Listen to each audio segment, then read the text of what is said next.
Few chapters in the Bible are as detailed and difficult as this one. What was the purpose of the rigorous laws concerning inspection, diagnoses, and the isolation of skin diseases? And how do these ancient rules speak to the modern concepts of purity and community health? Welcome to the Bible Experience, where we explore the Bible one chapter at a time.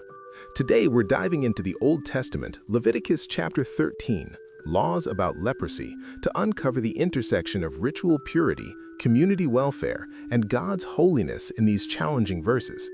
Let's begin.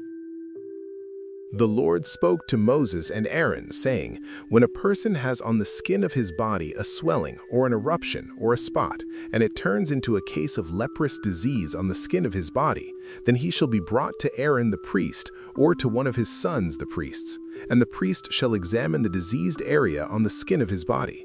And if the hair in the diseased area has turned white, and the disease appears to be deeper than the skin of his body, it is a case of leprous disease. When the priest has examined him, he shall pronounce him unclean. But if the spot is white in the skin of his body and appears no deeper than the skin, and the hair in it has not turned white, the priest shall shut up the diseased person for 7 days. And the priest shall examine him on the 7th day, and if in his eyes the disease is checked, and the disease has not spread in the skin, then the priest shall shut him up for another 7 days. And the priest shall examine him again on the 7th day, and if the diseased area has faded, and the disease has not spread in the skin, then the priest shall pronounce him clean. It is only an eruption. And he shall wash his clothes and be clean. But if the eruption spreads in the skin after he has shown himself to the priest for his cleansing, he shall appear again before the priest. And the priest shall look, and if the eruption has spread in the skin, then the priest shall pronounce him unclean. It is a leprous disease.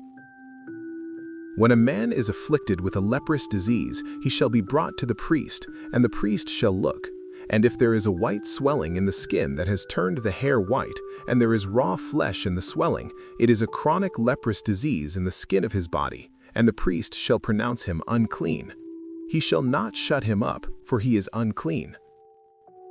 And if the leprous disease breaks out in the skin, so that the leprous disease covers all the skin of the diseased person from head to foot, so far as the priest can see, then the priest shall look, and if the leprous disease has covered all his body, he shall pronounce him clean of the disease. It has all turned white, and he is clean. But when raw flesh appears on him, he shall be unclean, and the priest shall examine the raw flesh and pronounce him unclean. Raw flesh is unclean, for it is a leprous disease. But if the raw flesh recovers and turns white again, then he shall come to the priest, and the priest shall examine him, and if the disease has turned white, then the priest shall pronounce the diseased person clean. He is clean. If there is in the skin of one's body a boil and it heals, and in the place of the boil there comes a white swelling or a reddish-white spot, then it shall be shown to the priest. And the priest shall look, and if it appears deeper than the skin and its hair has turned white, then the priest shall pronounce him unclean. It is a case of leprous disease that has broken out in the boil.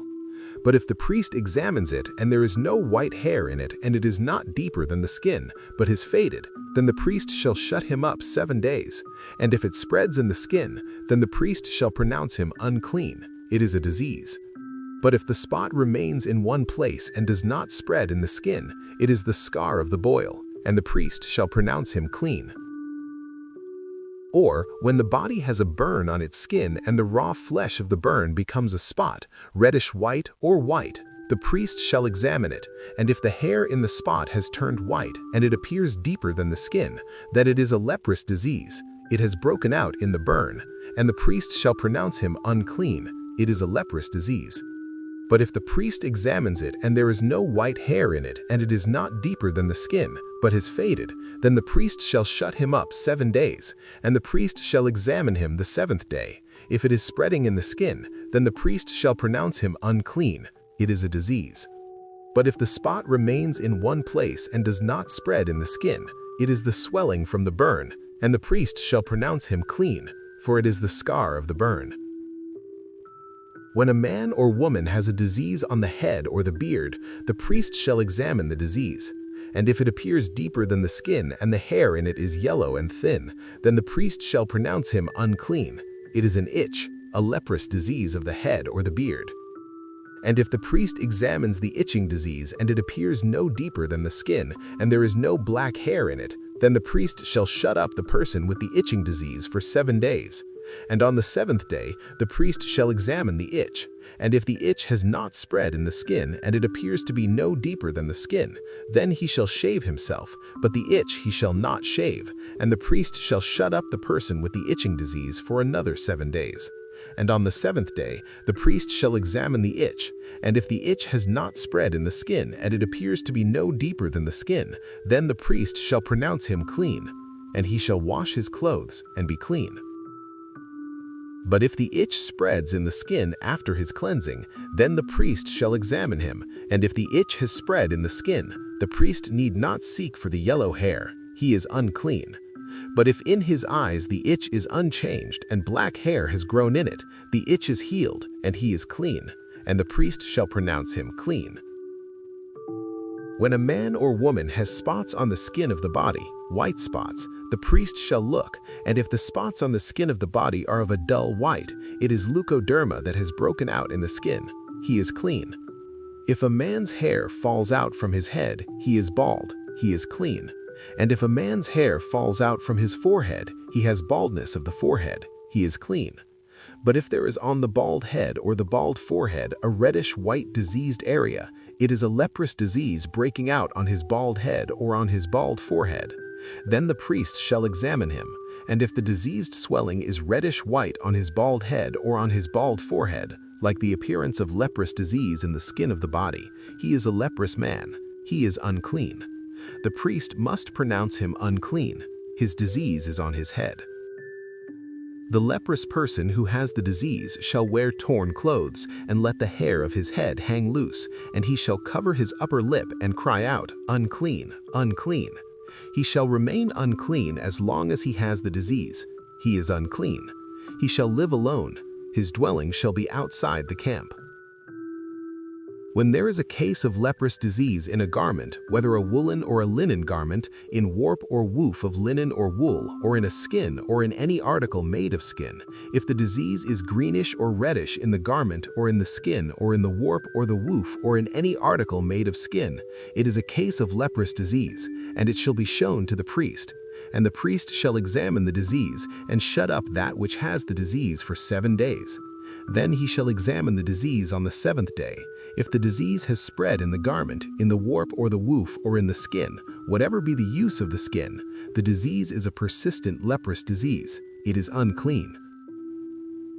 And he shall burn the garment or the warp or the woof or the wool or the linen or any article made of skin that is diseased, for it is a persistent leprous disease. It shall be burned in the fire. And if the priest examines, and if the disease has not spread in the garment, in the warp or the woof, or in any article made of skin, then the priest shall command that they wash the thing in which is the disease, and he shall shut it up for another 7 days. And the priest shall examine the diseased thing after it has been washed, and if the appearance of the diseased area has not changed, though the disease has not spread, it is unclean. You shall burn it in the fire, whether the rot is on the back or on the front. But if the priest examines, and if the diseased area has faded after it has been washed, he shall tear it out of the garment, or the skin, or the warp, or the woof. Then, if it appears again in the garment, in the warp, or the woof, or in any article made of skin, it is spreading. You shall burn with fire whatever has the disease. But the garment, or the warp, or the woof, or any article made of skin from which the disease departs when you have washed it, shall then be washed a second time, and be clean. This is the law for a case of leprous disease in a garment of wool or linen, either in the warp or the woof, or in any article made of skin, to determine whether it is clean or unclean. That's all for this important and often debated deep dive into the Old Testament Leviticus chapter 13, Laws about Leprosy. Leviticus 13 details the extensive laws of ritual impurity for skin diseases and mildew, mold in garments and leather. The chapter emphasized that the priest was solely responsible for examining the afflicted person, often imposing a 7-day quarantine to determine if the condition was spreading and thus truly unclean.